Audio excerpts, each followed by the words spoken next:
बोलो जयकारा बोल मेरे श्री गुरु महाराज की जय। श्री नंगली निवासी भगवान की जय। श्री परमहंस दयाल जी महाराज की जय। श्री नंगल विहालन भगवान की जय। श्री परम गुरु भगवान की जय। जय सच्चिदानंद जी। श्री अद्वैत वचनामृत। एक मनुष्य ने प्रश्न किया कि गुरु और परमात्मा की कृपा की क्या आवश्यकता है। जो कर्म हम करते हैं उसका फल हम अवश्य भोगेंगे। श्री परमहंस दयाल जी महाराज ने उत्तर दिया कि अच्छा और बुरा हर प्रकार का कर्म करने में मनुष्य स्वतंत्र है, परंतु उसका फल भोगने में परतंत्र है। एक ही अपराध के कई अपराधी होते हैं। अधिकारी उनमें से सबको समान दंड नहीं देता। किसी को कम किसी को अधिक दंड मिलता है। जैसे खेती बोना कर्म मनुष्य के अधीन है, परंतु अंकुर का जमना और उसका बड़ा होना, फल फूल लगना वह मनुष्य के अधीन नहीं है। एक सी भूमि, एक सी खाद और एक ऋतु होने पर भी किसी खेत में अधिक उपज होती है, किसी में कम।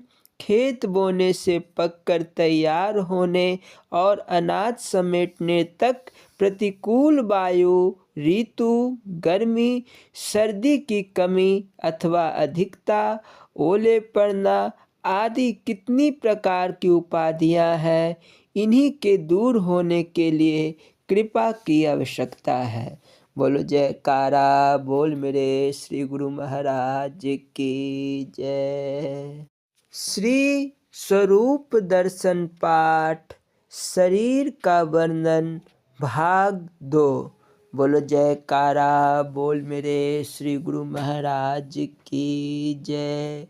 ध्यान मूलम गुरुर्मूर्ति, पूजा मूलम गुरुपदम, मंत्र मूलम गुरुवाक्यम, मोक्ष मूलम गुरु कृपा। गुरु जी को कीजिए दंडवत, कोटि कोटि प्रणाम। कीट न जाने भृंग को, गुरु कर ले आप समान।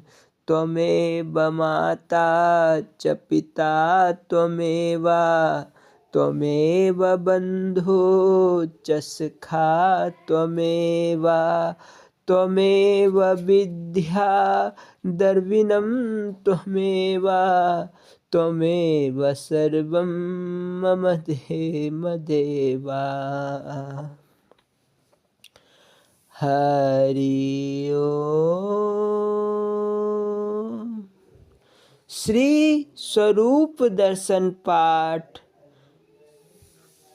शरीर का वर्णन भाग 2 ब्रह्मांड देश। अब दयाल देश से लेकर पिंड देश तक सारा हाल लिखा जाता है।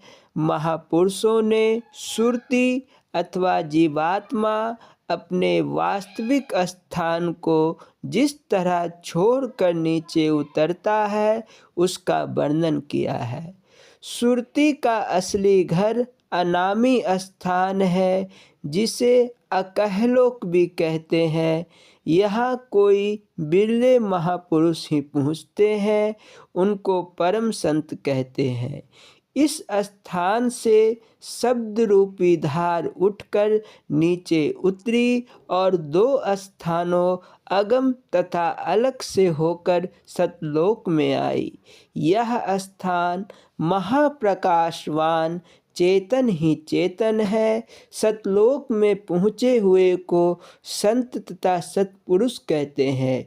सूफी इस स्थान को हूत भी कहते हैं। इन उपयुक्त 4 स्थानों को दयाल देश कहते हैं। फिर सतलोक से नीचे भंवर गुफा, फिर महाशून्य तथा शून्य अर्थात 10वां द्वार है। इस स्थान पर रूह अर्थात सुरति ब्रह्मांड और पिंड में फैली। इस स्थान को आत्म पद पर ब्रह्म पद हाहुत कहते हैं। इस स्थान पर सुरति 5 तत्व 3 गुण कारण सूक्ष्म और स्थूल शरीर से जुदा है। पुरुष तथा प्रकृति इसी स्थान से प्रकट हुए। इस स्थान पर पहुँचे हुए को पूर्ण साधु कहते हैं। शून्य से नीचे त्रिकुटी है, जिसको गगन ब्रह्म प्रणव ओम महाकाश अरसे अजीम और आलमे लाहूत कहते हैं। इस स्थान के स्वामी को ब्रह्मा ब्रह्मंडी मन और खुदाए आजिम कहते हैं। यहाँ से महासूक्ष्म 3 गुण 5 तत्व और वेद आदि आसमानी किताबों और समस्त रचना का सूक्ष्म मसाला और निर्मल माया प्रकट हुई। ओम शब्द को ही महता कहते हैं। इसके नीचे सहस्त्रदल कमल है। इसको ज्योति निरंजन शिव शक्ति तथा निज मन इत्यादि भी कहते हैं। संत मत में यहाँ से ही साधना शुरू कराई जाती है।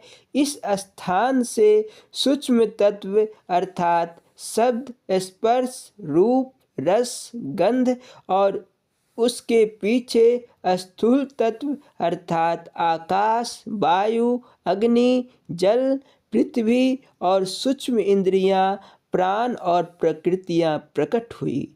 इसी स्थान पर प्रतिबिंब पहले नुक्ता सवेदा अर्थात तीसरे तिल में जो आँखों के पीछे पड़ता है, फिर दोनों आँखों में इसकी धारा आकर ठहरती है।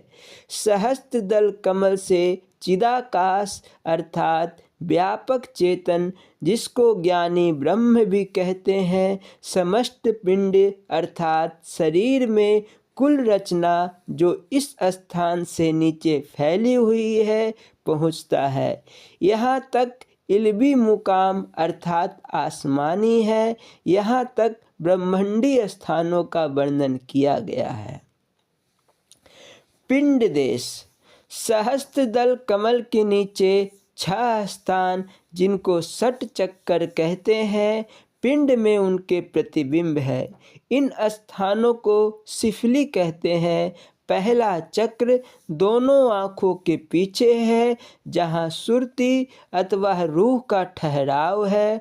दूसरा चक्र कंठ अर्थात गले में है। इस स्थान से स्वप्न की रचना जीवात्मा लिंग शरीर की सहायता से करता है। देह के प्राण का स्थान यही है। तीसरा चक्र हृदय में है।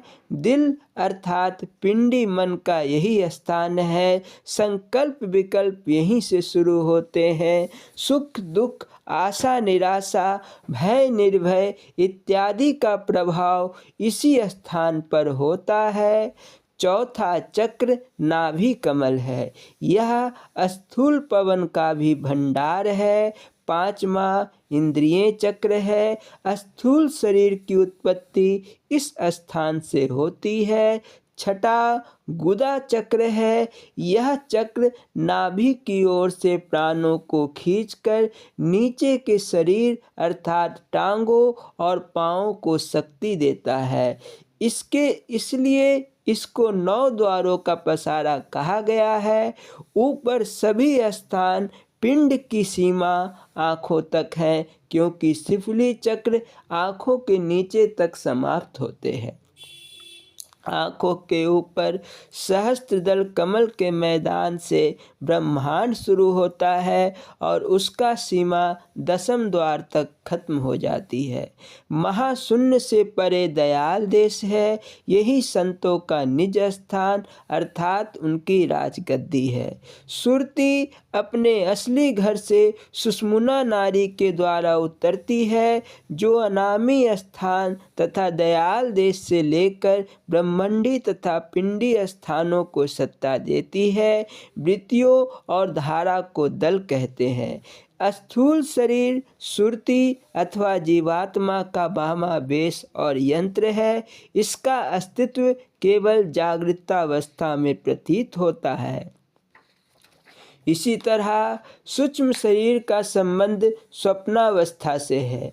मानो यह 3 आवरण जीवात्मा पर चढ़े हुए हैं, अथवा यूँ समझना चाहिए कि आत्मा एक चेतन शक्ति अनेक धारों वाली है। वे धाराएं पहले विशुद्ध प्रकाश थी, जैसे जैसे वे मिलती गई वैसे वैसे आकार बनना शुरू हुए और धाराएं भी स्थूल होती चली गई।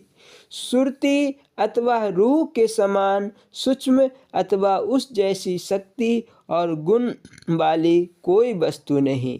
केवल समझाने के लिए पानी का दृष्टांत दिया जाता है। दृष्टांत केवल एक अंग लेना चाहिए। पानी पहले अत्यंत सूक्ष्म रूप में था, फिर गैस रूप हुआ, फिर बादल और भाप बना, अंत में वर्षा के द्वारा पृथ्वी पर आकर स्थूल हो गया। कई स्थानों पर कीचड़ में मिलकर यह अत्यंत स्थूल हो गया और कई स्थानों पर सर्दी के कारण बर्फ बनकर बिल्कुल निष्प्राण सा हो गया। जब बर्फ से बादल तक विभिन्न रूप बदलकर अनेक अवस्थाओं में रहकर भी कभी रूप बना और कभी अरूप हो जाता था, परंतु जब गैस अथवा ओस से अत्यंत सूक्ष्म हो जाता है और अत्यंत शक्तिमान होकर ऊंचे देश में जा मिलता है, इसी तरह आत्मा का कोई रूप नहीं, परंतु मिलते मिलते उन पदार्थों का रूप दिखाई देता है जितनी आत्माएं मिल जाती है। उसकी शक्ति उनमें गुप्त होती जाती है। जिस समय आत्मा इन पदार्थों के आवरणों की वृत्ति छोड़कर प्रेम पूर्वक शब्द में जुड़ेगी तो उसमें ऐसी शक्ति पैदा होगी जैसे अग्नि के ऊपर से राख हटा देने पर अग्नि प्रचंड होती है। इसके द्वारा जड़ चेतन की गांठ खुलकर सुरती ब्रह्मांड फोड़कर सतलोक अनामी स्थान में जा पहुँचेगी। उस समय इसे आवागमन से छुट्टी मिलेगी। मन, इंद्रियां, शरीर, सांसारिक पदार्थ और स्वर्ग आदि जड़ है, परंतु सुरती चेतन रूप है। त्रिकुटी स्थान में इसका मिलाप शुरू होता है। इसी स्थान तक माया का प्रभाव है।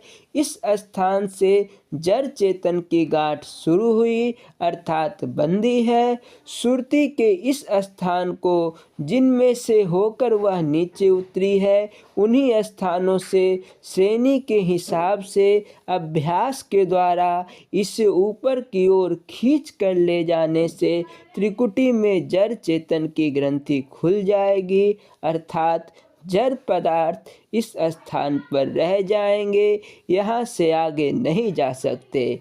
यद्यपि ब्रह्मांड के स्थान अत्यंत बड़े हैं और काफ़ी दूरी पर स्थित है, तथापि बेतार वायरलेस के समान उनकी डोरियाँ हमारे अंतर में लगी हुई है।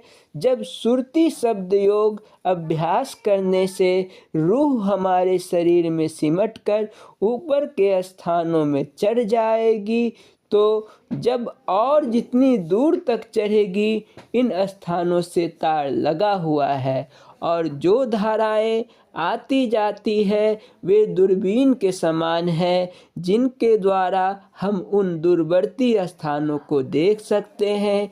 इसी तरह आँख के स्थान से समस्त बाहर की रचना के साथ सूर्य, चंद्रमा, सितारों के समान जो बड़े बड़े हैं किरणों की डोरियां लगी हुई है देख सकते हैं। भक्ति का यह लक्षण है कि मालिक के चरणों में प्रेम, प्रीति और प्रतीति होना उपासना है। यह उस समय दिल से हो सकती है जब संत और मालिक का अंतर में दर्शन हो, क्योंकि सुरती शब्द अभ्यासी को कभी कभी ध्यान, भजन और स्वप्नावस्था में संत, सद्गुरु और शब्द स्वरूप मालिक का दर्शन अंतर में होने लगता है। बस उसी समय से भक्ति और अर्थात उपासना शुरू हो जाती है और दिन प्रतिदिन बढ़ती जाती है। त्रिकुटी में पहुँचने पर प्रेम और निर्मल भक्ति बढ़ जाती है और कर्म का अहंकार नहीं रहता। अगम लोक में पहुँचने पर भक्ति खत्म हो जाती है। उसके आगे अनामी पद में ज्ञान प्राप्ति होता है। ज्ञान का लक्ष्य होने से तात्पर्य यह है कि अभ्यासी सतलोक और अगम लोक के परे पहुंचकर कुल मालिक के दर्शन करता है और परम आनंद को प्राप्त होकर शब्द और प्रेम स्वरूप हो जाता है। इसको ज्ञान कहते हैं। इस स्थान पर पहुंचकर अभ्यासी माया, गुण और प्रकृति की सीमा से पार हो जाता है। इसी का नाम अभेद भक्ति और सच्चा मोक्ष है। कुंडलिनी महाशक्ति एक शक्ति सर्व संसार में काम कर रही है। संसार की समस्त रचना उसी के द्वारा हुई है। इस शरीर में भी वही काम करने वाली शक्ति है। उसको कुंडलिनी महामाया कहते हैं। नाभि के नीचे उसका स्थान है। पेट में मांस का एक कमल है। इस कमल के बीच हृदय कमल है जिसमें सूर्य और चंद्रमा स्थित है। इस कमल के अंदर दो और कमल है, एक नीचे और दूसरा ऊपर है। एक आकाश और पृथ्वी रूप है। नीचे के कमल में चंद्रमा और ऊपर के कमल में सूर्य का निवास है। इन दोनों के मध्य में कुंडलिनी महामाया रहती है और सांप के समान 3.5 लपेटे मारकर बैठी है। वह मोतियों के भंडार के समान प्रकाशवान है। इससे स्वयं जो वायु निकलती है वह सांप की फुंकार के समान प्राण और अप्राण के रूप में स्थिर होती है। यह दोनों वायु टक्कर खाती है तो इनसे संघर्ष शक्ति पैदा होती है। जठराग्नि उसका दूसरा नाम है। यह पेट में इस तरह रहती है जैसे सागर में वरवानल रहती है। यह दोनों जल सुखाती है। प्राण और अपान परस्पर टक्कर खाती है। उससे हृदय में बड़ा प्रकाश होता है। इस हृदय में एक भंवरा सोने का रंग का है। उस भंवरे के दर्शन करने से योगी की दृष्टि लाख योजन तक पहुँचती है। शीतल वायु को चंद्रमा और गर्म को सूर्य कहते हैं। उसके मुख से फुंकार की आवाज़ निकलती है। इस आवाज़ को शब्द, प्रणव, ओम और मन इत्यादि भी कहते हैं। यह वासनाओं से भरी हुई होती है। भांति भांति की सांसारिक वासनाएं उसका विषय है। जब कुंडलिनी में स्फुरन पैदा होता है तब मन प्रकट होता है। जब निश्चय हुआ तब बुद्धि उत्पन्न हुई। जब अहम भाव हुआ तब इससे अहंकार पैदा हुआ। जब चिंतन होता है तब चित्त उत्पन्न होता है। रस लेने की इच्छा से जल, सूंघने की इच्छा से प्रकृति, इसी तरह 5 तन्मात्रा, 4 अंतःकरण, 14 इंद्रियां और सब नारियां इसी कुंडलिनी शक्ति से उत्पन्न होती है। मन में 3 लोक और चारों वेद उत्पन्न होते हैं। सब कर्म धर्म इसी से प्रकट होते हैं। यह स्थूल रूप से ब्रह्मांड में विराजमान है। पिंड से ब्रह्मांड को सुषुम्ना नाड़ी से होकर मार्ग जाता है। प्राण और अपान दोनों तरह की वायु को योगेश्वर सुषुम्ना नाड़ी के मार्ग से ब्रह्मांड में पहुँचाते हैं। एक क्षण इस स्थान पर वायु ठहराने से सिद्धों का दर्शन होता है। सुषुम्ना के भीतर जो ब्रह्मरंध्र है उसमें पूरक द्वार कुंडलिनी शक्ति स्थित होती है अथवा रेचक प्राण वायु के प्रयोग से 12 अंगुल तक मुख से बाहर अथवा भीतर ऊपर एक मुहूर्त तक एक ही बार स्थित होती है। तब 5 कोशों में सिद्धों का दर्शन होता है। मानव शरीर में 5 कोश है। जीवात्मा इन 5 कोशों में स्थित है। पहला आनंदमय कोश कारण शरीर। दूसरा विज्ञानमय कोश 5 ज्ञानेंद्रियां अंतःकरण की वृत्ति और वृद्धि। तीसरा मनोमय कोश 5 ज्ञानेंद्रियां और मन के संकल्प। चौथा प्राणमय कोश 5 कर्मेंद्रियां और 5 प्राण। पांचवा अन्नमय कोश, इसे स्थूल शरीर भी कहते हैं। कोश का नाम म्यान का है। इसका तात्पर्य यह है कि यह जीवात्मा को ढकने वाले हैं। उपयुक्त सभी आध्यात्मिक रहस्य बिना सतगुरुदेव की कृपा के नहीं मिल सकते। साधक और जिज्ञासुओं को चाहिए कि वे ऐसे संत सतगुरु की खोज करें जो धुनात्मक अथवा अनहद शब्द के मार्ग को जानता हो और जिसने दृष्टि साधना भी की हो। उसने दोनों तीलों को खींचकर अभ्यास की सहायता से एक किया हो। उसने आकाशवाणी सुनकर सुरती को चढ़ाया हुआ हो और जो अजपा जाप जानता हो। ऐसे पूर्ण सद्गुरु मिलने पर उनकी सेवा तन मन धन से करे और उनको अपने ऊपर हर समय दयालु समझ ले। जिस समय उनकी कृपा दृष्टि साधक पर पड़ेगी उस समय मन की दृढ़ता होगी। अभ्यास की विधियों का वर्णन संत महापुरुष ने इस तरह किया है। आँख कान मुँह ढाप कर नाम निरंजन ले, अंदर के पट तब खुले जब बाहर के पट दे।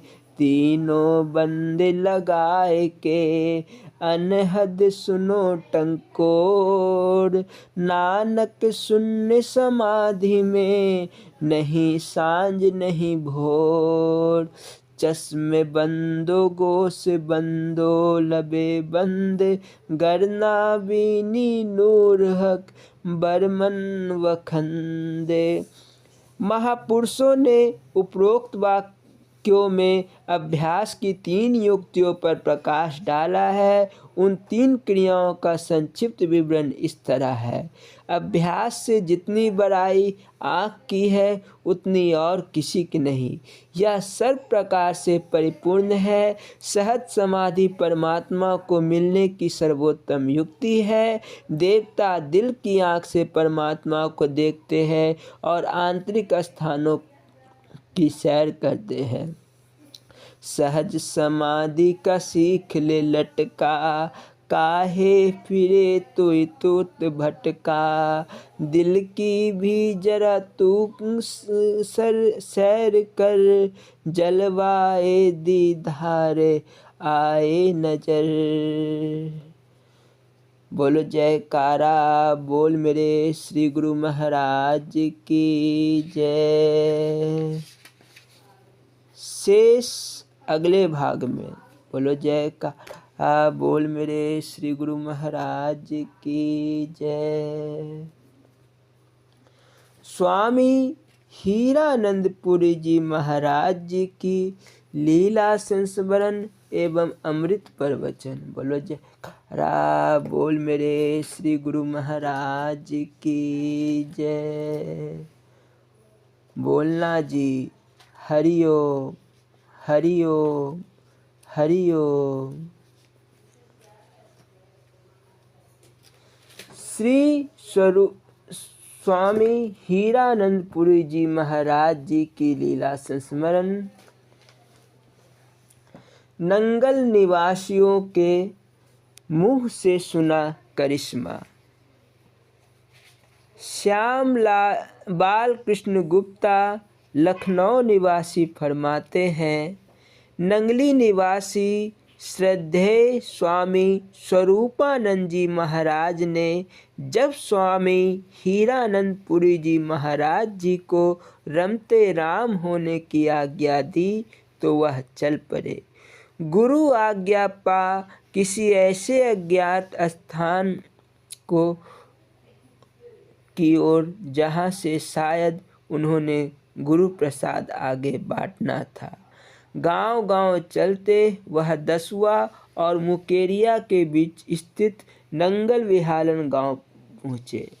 वर्तमान स्थान जहाँ नंगल आश्रम बना है तब आमों के पेड़ों से घिरा एक निर्जन स्थान था, जिसे गांव वालों ने चारों ओर से घेर रखा था ताकि कोई व्यक्ति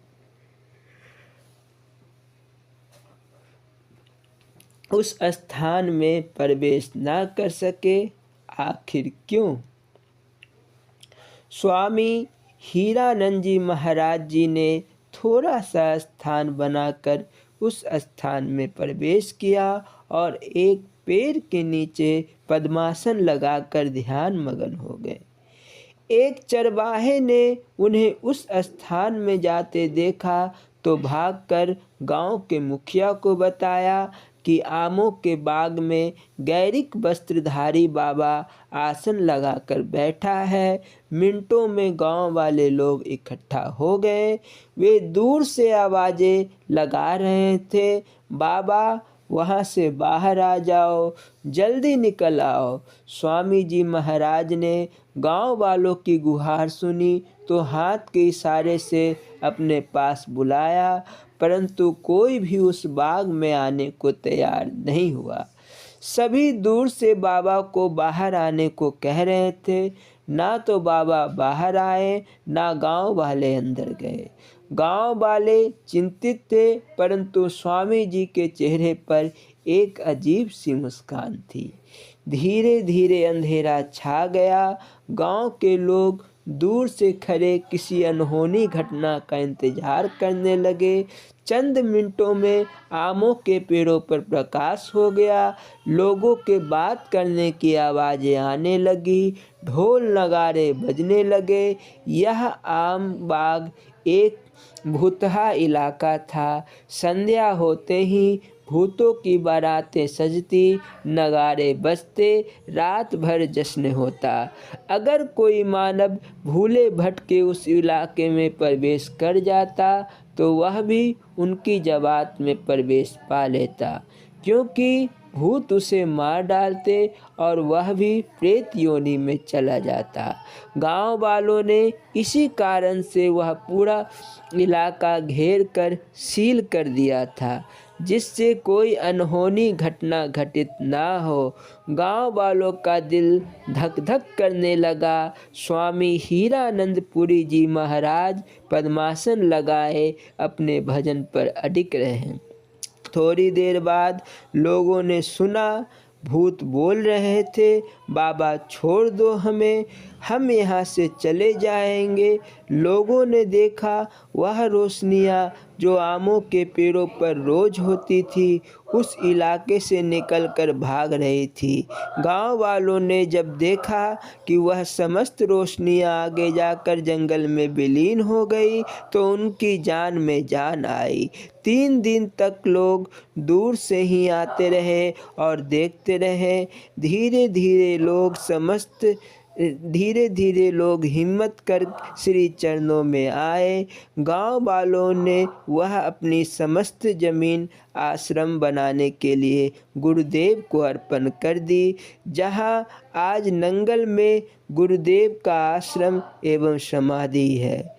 यह कथा गांव के बुजुर्गों के मुँह से सुनी, जिन्होंने यह करिश्मा अपनी आँखों से देखा था। बोलो जयकारा बोल मेरे श्री गुरु महाराज की जय।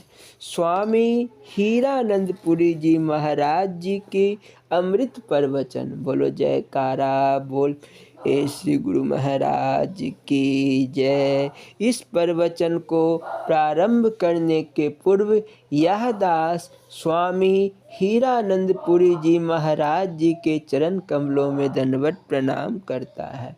बोलो जयकारा बोल मेरे श्री गुरु महाराज की जय। स्वामी हीरानंदपुरी जी महाराज जब अपने प्रवचनों को प्रारंभ करते थे तो प्रारंभ करने के पूर्व हरिओम की ध्वनि लगाते थे। बोलो जयकारा बोल मेरे श्री गुरु महाराज की जय। बोलना जी हरिओम हरिओम हरिओम। नम्र प्रणाम विषय गीता प्रमाण। ततः सः विस्मया विष्ठो हस्ते रोमा धनंजया प्रणम्य शीर्षा देवम कृतांजलिर्भाषता। अर्थात और उसके अनंतर वह आश्चर्य से युक्त हुआ। हर्षित रोमों वाला अर्जुन विश्व रूप परमात्मा को श्रद्धा भक्ति सहित सिर से प्रणाम करके हाथ जोड़े हुए बोला, प्रणाम ही आत्म निवेदन है, प्रणाम ही अहंकार का त्याग है, प्रणाम ही इष्ट देव के समर्पण होने का सूचक है, अर्थात प्रणाम ही प्रथम भक्ति है। गीता अध्याय 11 के मंत्र 32 में अर्जुन ने इस प्रकार प्रणाम किया, आख्या ही में को भवानुग्रह रूपो नमस्तु ते देववर प्रसीदा विज्ञातुमिच्छामि भवन्तमाद्यं नाहि प्रजानामि तब प्रवृत्ति मह। गीता अध्याय 11 मंत्र 32। अर्थात हे भगवान कृपा करके मेरे प्रति कहिए कि आप उग्र रूप वाले कौन हैं। हे देवों में श्रेष्ठ आपको नमस्कार होवे, आप प्रसन्न होइए। आदि स्वरूप आपको मैं तत्व से जानना चाहता हूँ, क्योंकि आपकी प्रवृत्ति को मैं नहीं जानता। श्लोक।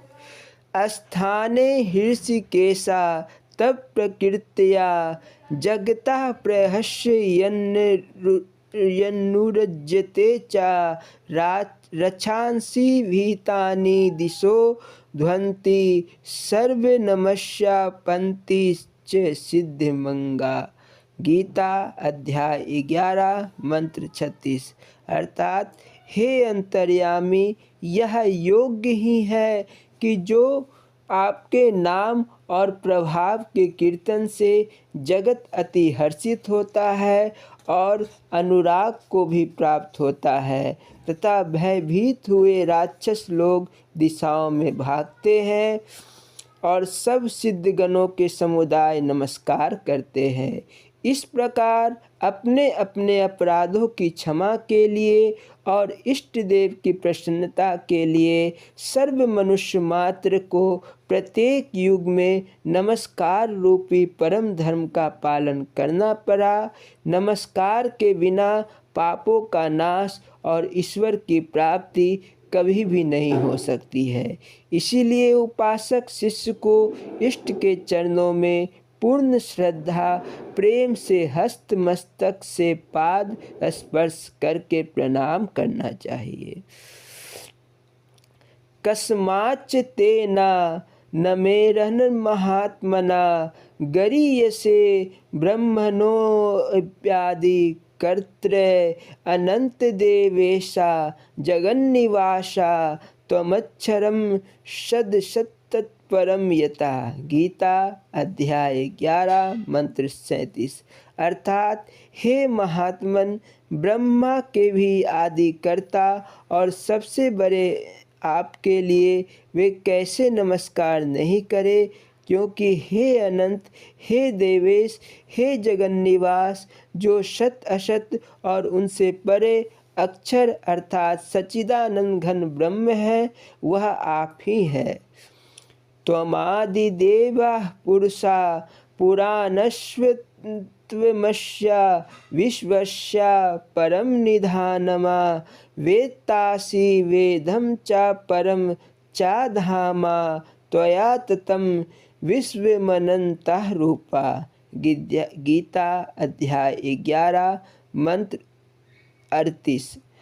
अर्थात हे प्रभु, आप आदि देव और सनातन पुरुष है।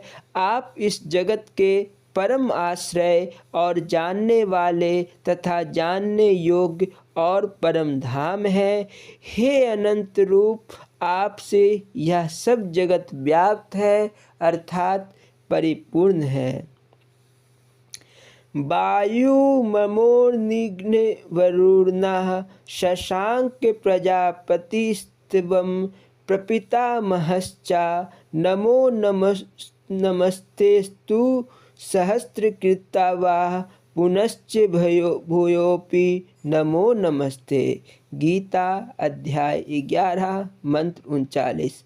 अर्थात और हे हरे, आप वायु, यमराज, अग्नि, वरुण, चंद्रमा तथा प्रजा के स्वामी ब्रह्मा और ब्रह्मा के भी पिता है। आपके लिए हजारों बार नमस्कार होवे और आपके लिए फिर भी बारंबार नमस्कार होवे। श्लोक।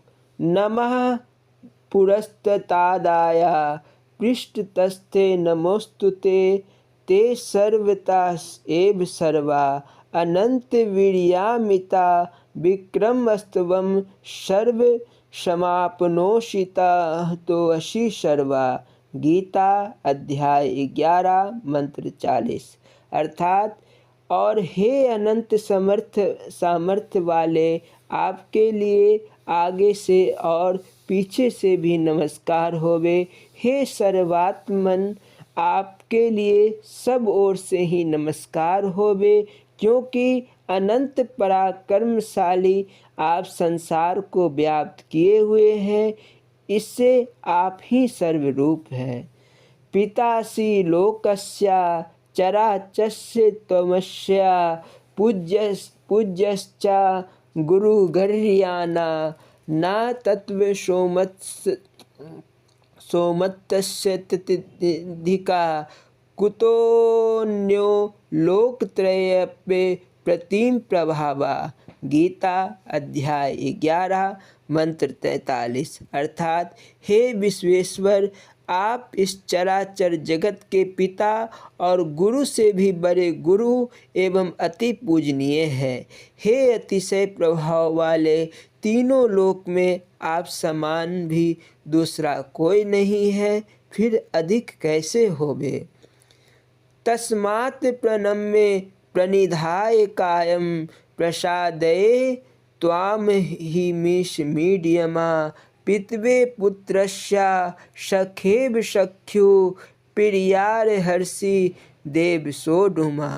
गीता अध्याय 11 मंत्र 44। अर्थात इससे हे प्रभु, मैं शरीर को अच्छी प्रकार चरणों में रखकर और प्रणाम करके स्तुति करने योग्य आप ईश्वर को प्रसन्न होने के लिए प्रार्थना करता हूँ। हे देव, पिता जैसे पुत्र के और सखा जैसे सखा के और पति जैसे प्रिय स्त्री के, वैसे ही आप भी मेरे अपराध को सहन करने के लिए योग्य हैं। मन्मना भवा मद्भक्तो मधाजिमां, नमस्कुरा मामे वैश्यासि युक्तवैवमात्मनं मत्परायणः। गीता अध्याय 6 मंत्र 34। अर्थात हे अर्जुन, केवल मुझ सच्चिदानंद घन वासुदेव परमात्मा में ही अनन्य प्रेम से नित्य निरंतर अचल मन वाला हो और मुझ परमेश्वर को ही श्रद्धा प्रेम सहित निष्काम भाव से नाम गुण और प्रभाव के श्रवण कीर्तन मनन और पठन पाठन द्वारा निरंतर भजने वाला हो तथा मेरा मन वाणी और शरीर के द्वारा सर्वस्व अर्पण करके अतिशय श्रद्धा भक्ति और प्रेम से विह्वलता पूर्वक पूजन करने वाला हो और मुझे सर्वशक्तिमान विभूति बल ऐश्वर्य माधुर्य गंभीरता उदारता वात्सल्य और सुहृदयता आदि गुणों से संपन्न सबके आश्रय रूप वासुदेव की विनय भाव पूर्वक भक्ति सहित साष्टांग दंडवत प्रणाम कर इस प्रकार मेरे शरण हुआ। तू आत्मा को मेरे में एक ही भाव करके मेरे को ही प्राप्त होवेगा। इस प्रकार नमस्कार करने का भाव अपना सर्वस्व इष्ट देव के अर्पण करना, मस्तक भेंट करने से अहंकार मिट जाता है। प्रणाम करना परमेश्वर की प्रथम भक्ति है। प्रणाम सब धर्मों का मूल है। जिस मनुष्य में प्रणाम रूप नम्रता नहीं है वह मनुष्य ईश्वर भक्ति, देश भक्ति, पितृ भक्ति, गुरु भक्ति कुछ भी नहीं कर सकता है।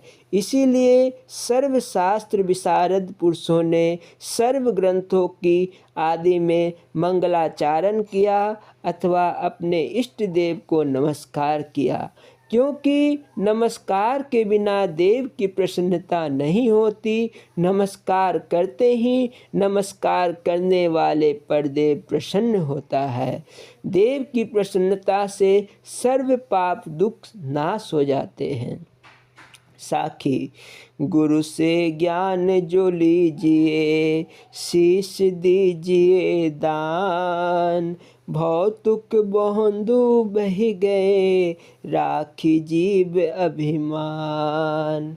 कबीर जी कहते हैं कि ईश्वर की प्राप्ति के लिए ज्ञानी गुरु को अपना शीश भेंट चढ़ा देना चाहिए, क्योंकि जो अहंकारी भोंदू ऐसा नहीं करता अथवा सद्गुरु को शीश नहीं दे सकता वह संसार में 84 की धारा में बह जाता है अथवा जन्म मरण में चक्कर काटता रहता है।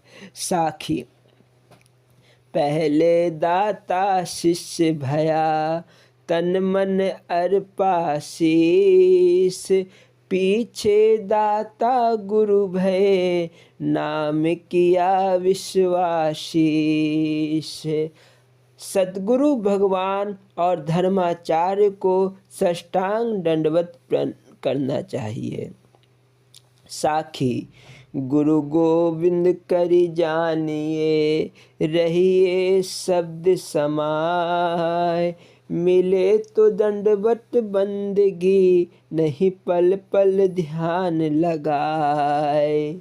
सर्व पुण्य कर्मों के आरंभ में गुरु का ही नाम प्रथम आता है, क्योंकि गुरु के बिना कोई भी शुभ कर्म पूर्ण नहीं हो सकता। गुरु की महिमा सबों से अधिक है। यदि परमात्मा और धर्माचार्य सद्गुरु की सभा में उपस्थित हो तो प्रथमता सद्गुरु को ही दंडवत प्रणाम करना चाहिए। गुरु गोविंदो नो खरे किसके लागो पाए, बलिहारी गुरु आपने गोविंदियो बताए। लौकिकम वैदिकम वापि तथाध्यात्मिक में विचा, आदिदीता यतो ज्ञानम तम पूर्वम विवादयेता। अर्थात मनु कहते हैं लौकिक ज्ञान, वैदिक ज्ञान अथवा आत्मज्ञान जिससे प्राप्त हुआ हो उसको सबसे पहले अभिवादन प्रणाम करना चाहिए, और अनेक मान्यों के उपस्थित हो जाने पर यदि वहाँ अपना गुरु उपस्थित ना हो तो जो सर्व में ज्ञान, ध्यान और धारणा में अधिक हो उसे प्रथम नमस्कार करना चाहिए। बोलो जयकारा बोल मेरे श्री गुरु महाराज की जय। हरिओम तत्सत। बोलो जयकारा बोल मेरे श्री गुरु महाराज की जय। स्वामी परम ज्ञानानंद पुरी जी महाराज जी की लीला संस्मरण एवं अमृत प्रवचन। बोलो जयकारा बोल मेरे श्री गुरु महाराज की जय। गुरु भक्ति सबसे सरल साधन। एक दफ़ा श्री सतगुरुदेव महाराज जी ने स्वामी परम जी से पूछा, परम क्या तुम्हें कभी अपना घर याद आता है? इन्होंने कहा, वैसे तो नहीं याद आता, लेकिन जब साथी गुरु भाई कभी अपने घरों की चर्चा करने लगते हैं तब मुझे भी याद आ जाता है, किंतु उस याद से वहाँ के प्रति कोई विशेष खिंचाव नहीं होता। बोले, ऐसा कैसे हुआ कि तुम्हारा घर इतने ही दिन में भूल गया? 50 साल के साधु भी अपना घर परिवार नहीं भूल पाते। वे भी महंत बनने के बाद अपने घर वालों को पैसा भेजने लगते हैं, इधर तुमने सहज ही उसे कैसे भुला दिया? देखो, यही गुरु भक्ति में विशेषता है कि जो गृहाशक्ति दूसरे साधनों से दीर्घकाल तक कठिन साधना के बावजूद नहीं समाप्त हो पाती, वही यहाँ आसानी से खत्म हो जाती है।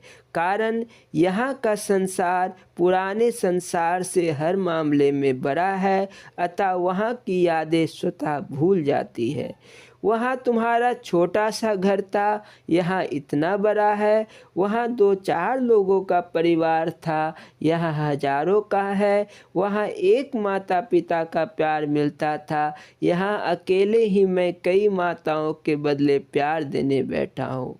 फिर उस दुनिया की याद तुम्हें आए भी क्यों कर? सही रूप से जो कोई इस गुरु घर को अपना मानेगा और गुरु के संबंध को अपने दिल में अव्वल स्थान देगा, उस पर अध्यात्म का राज स्वतः खुलने लगेगा।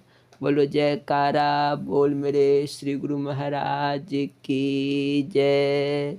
स्वामी परम ज्ञानानंद पुरी जी महाराज जी की अमृत प्रवचन। बोलो जयकारा बोल मेरे श्री गुरु महाराज जी की जय।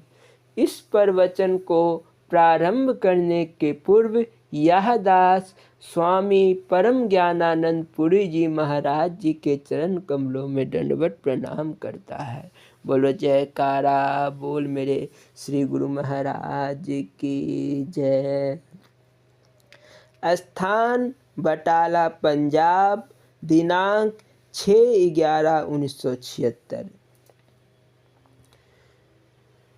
आत्म कल्याण की जिज्ञासा को लेकर आए हुए प्रेमियों, बोलना हरि ओम हरि ओम हरि ओम। भगवान के अनन्य प्रेमियों, सत्संग तो तुम लोग जितना भी सुनो अच्छा ही है।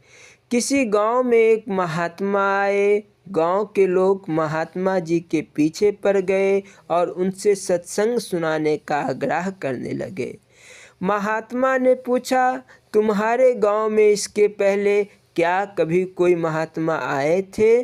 गांव वालों ने बताया कि एक महात्मा तो जरूर आए थे, उन्होंने हमें सत्संग उपदेश भी दिया था। महात्मा जी ने कहा, इसका मतलब कि तुम सत्संग पहले भी सुन चुके हो। अब बताओ कि तुम लोगों ने अब तक उस सत्संग को कितना चरितार्थ किया है। यदि उनके उपदेशों के अनुसार तुम लोग अपने जीवन को कुछ भी नहीं ढाल पाए तो मेरे 5-10 मिनट के सत्संग को सुनकर तुम सब क्या अमल करोगे? अगर जीवन में सत्संग की एक बात को भी ठीक ठाक उतार लिया जाए तो तुम्हारे कल्याण के लिए वही काफ़ी है। यदि तुमने हमारी बातें सुनकर भी अनसुनी कर दी, उन पर कुछ भी चिंतन मनन नहीं किया, तो तुम्हारा सत्संग सुनना व्यर्थ है। चाहे तुम हजारों किताबें पढ़ डालो, सारे ग्रंथों को छान डालो, किंतु सभी ग्रंथों का सार दो ही है, नाम सत्य, जगत झूठा। सत्संग सुनने का और शास्त्रों के अध्ययन करने का इतना ही मतलब निकलता है। यदि सारी उम्र लगाकर भी भगवान के नाम की सत्यता तथा जगत की असत्यता जाहिर हो गई, तो तुम्हारे जीवन को बनाने के लिए यही काफ़ी है। इस जगत से हमारा तभी तक लगाव है जब तक हम इसे सत्य मान रहे हैं। यदि यह भावना दृढ़ हो जाए कि सचमुच संसार सचमुच मिथ्या है और एकमात्र ईश्वर ही सत्य है, तो तुरंत वैराग्य हो जाए। वैराग्य हो जाने पर भगवान के नाम में तुम्हारा मन स्वतः लीन हो जाएगा। यदि तुम्हारा मन नाम में नहीं रमता तो समझ लो कि इस जगत से तुम्हारी आसक्ति बनी हुई है। मन संसार को अभी सत्य मानकर चल रहा है। ऐसी स्थिति में तुम्हारा मन यही सोचेगा कि पता नहीं ईश्वर है या नहीं। अतः पहले तुम्हें नाम के साथ अपने मन की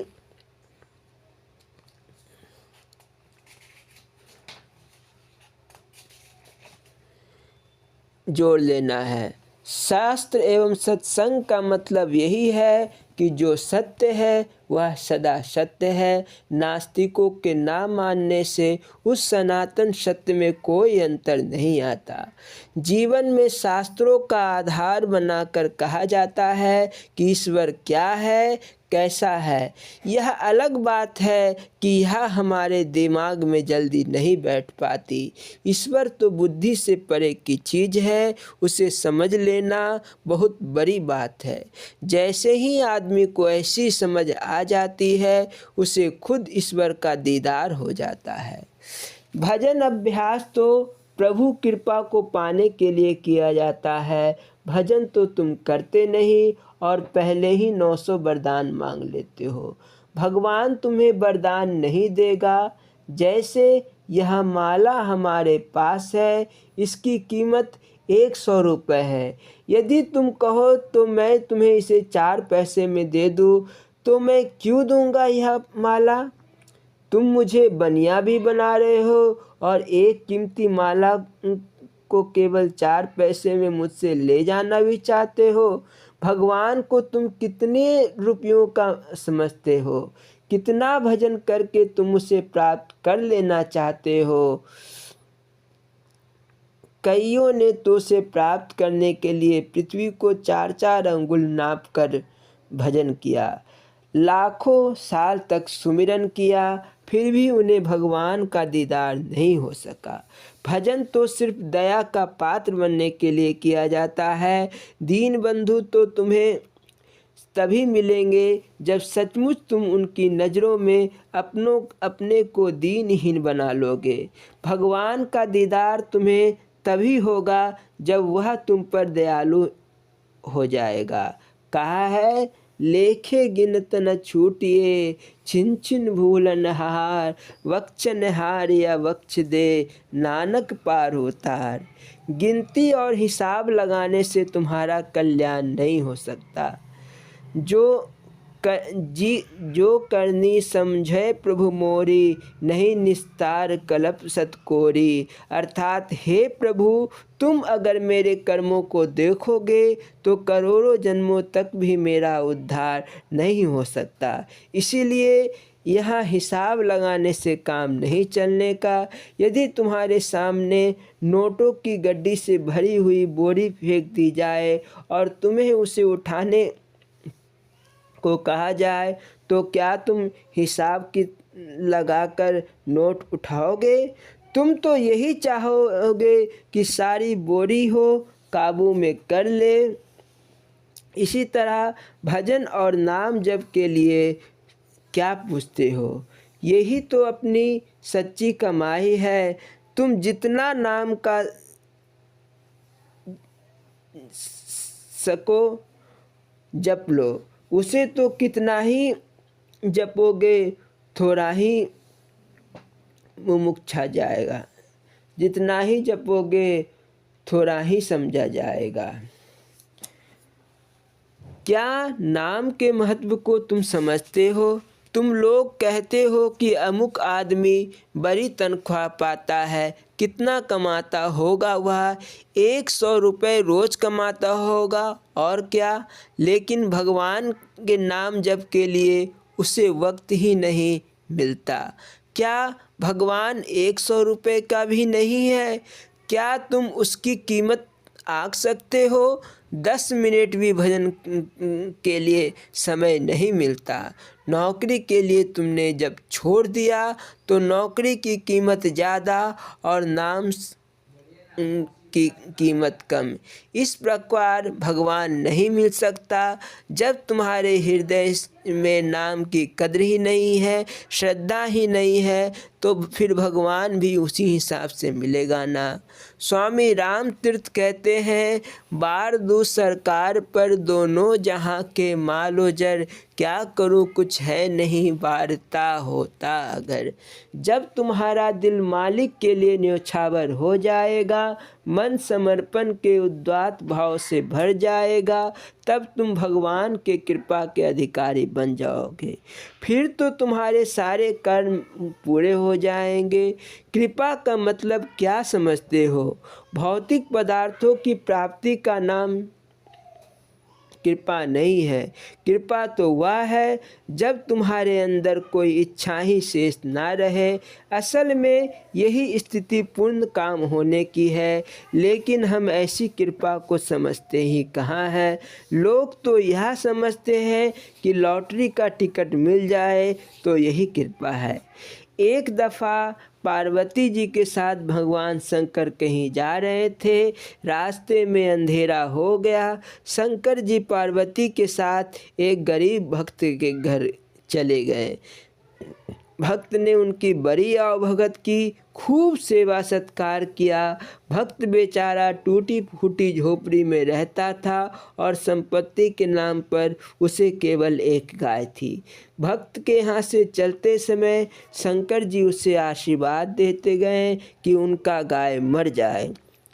पार्वती जी बड़ी हैरानी में हुई। सोचा, इसने इतनी सेवा की और इसके बदले इन्होंने इसकी गाय को भी मर जाने के लिए कह दिया। दूसरे दिन संध्या समय दोनों एक सेठ के घर ठहर गए। सवेरे जाते समय सेठ को आशीर्वाद मिला वह लखपति हो जाए। पार्वती जी ने पूछा, प्रभु आप ऐसा क्यों करते हैं? उस गरीब की को तो अभिशाप दे दिया, उसकी गाय भी मर जाए और इस सेठ को लखपति हो जाने का आशीर्वाद दिया। इसका मतलब क्या है? भगवान शंकर बोले, पार्वती जो गरीब भक्त था उसे एक गाय ही थी। उसका सारा समय इनकी सेवा ससुरा में ही बीतता था। अगर उनकी गाय भी मर जाएगी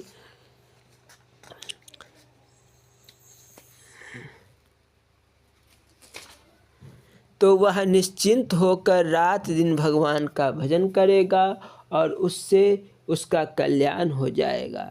सेठ को लखपति इसलिए बना दिया कि वह अहंकारी आदमी है। जब लखपति हो जाएगा तो उसका अहंकार और बढ़ेगा। जब अहंकार बढ़ेगा तो अपने आप ही मारा जाएगा। अहंकार सो मारेगा। अब अहंकार से उसका सर्वनाश हो जाएगा। तब सब कुछ खो लेने के बाद वह भी भगवान का आश्रय ले लेगा। इसीलिए प्रेमियों, दुनिया के विभव विलास को ही भगवान की कृपा मत समझ लेना। यह तो केवल प्रारब्ध जनित मांग होता है। इससे तुम्हारे अध्यात्म नहीं बनेगा। अगर तुम्हारा मन भजन अभ्यास एवं सत्कार्यों में लगे तो इसे ही भगवान की कृपा समझो। जब तक तुम लोग खुद प्रयत्न नहीं करोगे, तुम्हारा कल्याण नहीं हो सकता। इसीलिए अपने कल्याण के रास्ते पर अभी से चलना शुरू कर दो। जय गुरु आशीर्वाद। बोलो जयकारा बोल मेरे श्री गुरु महाराज की जय। श्री नंगली निवासी भगवान की जय। श्री परमहंस दयाल जी महाराज की जय। श्री नंगल विहारन भगवान की जय। श्री परम गुरु भगवान की जय। जय सच्चिदानंद जी।